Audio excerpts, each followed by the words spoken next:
tiger faces are without doubt one of my most favourite designs to paint, but instead of doing the normal yellow and orange, I decided to go for a rainbow, neon, kind of fantasy design for you.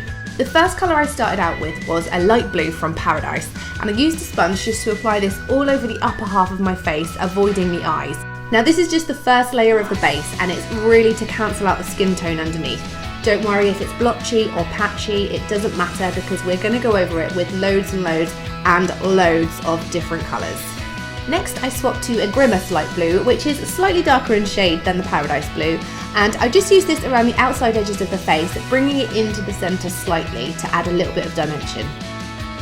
Then I do exactly the same thing with some Grimace lilac, just adding a few patches here and there.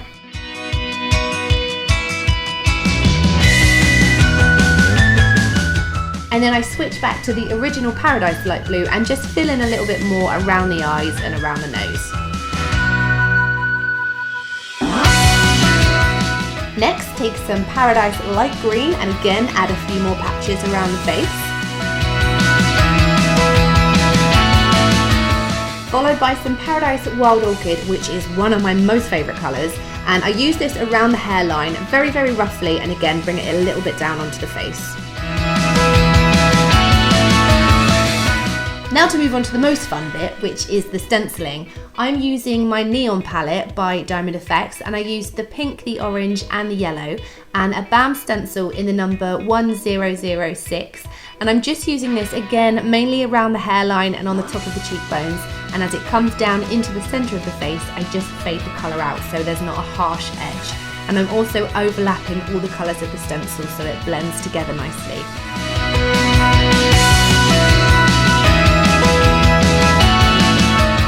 And then finally, the last step of the base is to take some Paradise white paint and fill in the area between the top lip and the nose, which I did forget to mention to keep clear, but you know, it doesn't matter if you've forgotten it. And also fill in around the eyes, over the top of the eyelids, and also bring it down underneath and right into the corner. Now that we've finally completed the base and added layer upon layer of colour, we can move on to the line work. Now I'm using a round number 2 low core nail brush with some Diamond Effects black, and I'm just lining from the inside corner of the eye, underneath the eyebrow, and then flick it up on the outside edge. And then from here, bring it back down and underneath the eye and thicken everything up a little bit. Pretty much every single line on this face is going to be wobbly. You don't want them to be perfectly smooth, neat lines. Now to get this effect, what I'm doing is moving my brush up and down so the pressure changes and the lines get thicker and thinner.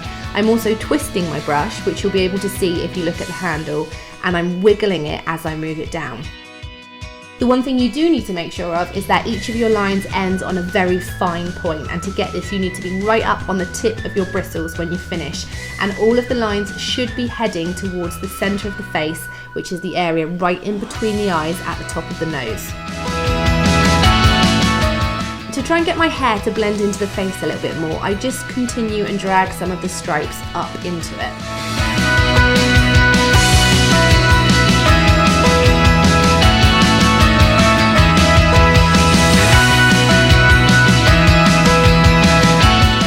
And then as well as stripes, I also add in lots and lots of different size dots. Some of them are really big and some of them are very small. And then once they're on, to help fade them in a bit more, I just use my finger to smudge them up.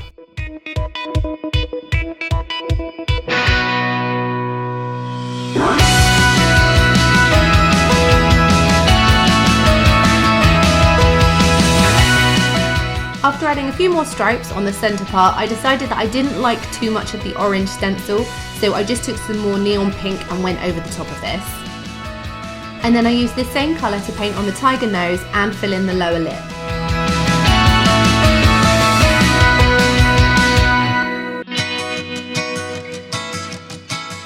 Followed by a very small amount of the neon purple just on the outside corners.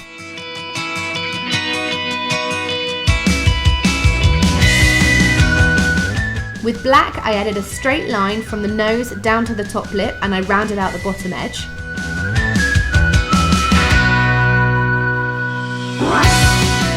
And then I just continued this shape up and round towards the nose to create that tiger mouth. And I just thickened up the lines each side so that they matched.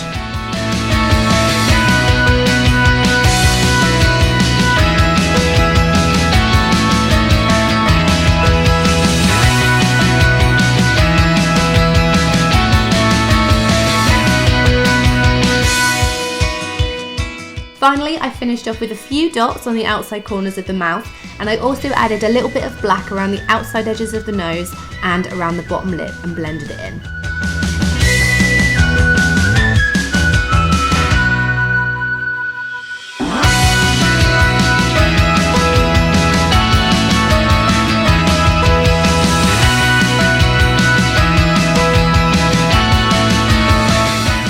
Oh, and I also added a small amount of black eyeliner along the top, and I coloured in my eyelashes to get rid of any of the white paint.